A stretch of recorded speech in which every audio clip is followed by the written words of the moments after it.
Health freaks చిటికలో పనిచేసేసుకోవాల్సిన యువత చిటికలో అలసిపోతున్నారు. ఇల్లు, ఆఫీసు, పిల్లలు అంటూ ఉరుకుల పరుగుల జీవితాన్ని కొనసాగించలేక, ఓపిక లేక చాలా మంది ఆడవారు ఇంటికే పరిమితమవుతున్నారు. మరి నేను ఈ వీడియోలో చూపించే పౌడర్ ని ప్రతిరోజు ఉదయం, సాయంత్రం పూటకొక స్పూను రాగి జావలాగా ఉడకబెట్టుకుని తాగారంటే ఇమ్యూనిటీ పెరగడంతో పాటు గట్ హెల్త్ బాగా పెరుగుతుంది.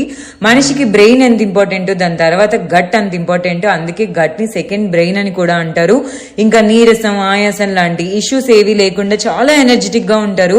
అబ్బో ఇన్ని చేంజెస్ ఒకేసారి రావడానికి ఇదేమన్నా మ్యాజిక్ డ్రింక్ అని అనుకుంటున్నారా? మ్యాజిక్ డ్రింకేనండి. ఏమన్నా ఇంగ్రీడియంట్స్ మామూలుగా ఉన్నాయా? పప్పు, బాదం పప్పు, పిస్తా పప్పు, sunflower seeds, pumpkin seeds, watermelon seeds లాంటి premium quality nuts and seeds, సామలు, ఊదలు, అరికెలు, కొర్రలు, అండుకొర్రలు, రాగులు లాంటి ఎన్నో పోషకాలనిచ్చే సిరిధాన్యాలు, జొన్నలు, సొజ్జలు, అలసందలు, ఉలవలు, పెసలు లాంటి నవధాన్యాలు, ఉప్పుడు బియ్యం, brown rice, red rice, black rice, ఇలా ఎన్నో వెరైటీస్ ఆఫ్ రైసెస్, శనగలు, సబ్బియ్యం, బార్లీ ఇలాంటి ప్రీమియం క్వాలిటీ ఇంగ్రీడియంట్స్ తోటి ఎటువంటి చక్కెర, బెల్లం లేకుండా, ప్రిజర్వేటివ్స్ లేకుండా తయారు చేయబడుతుంది. దీన్ని మన డైలీ డైట్ లో యాడ్ చేసుకోవడం వల్ల చాలా మంచి బెనిఫిట్స్ ఉంటాయండి.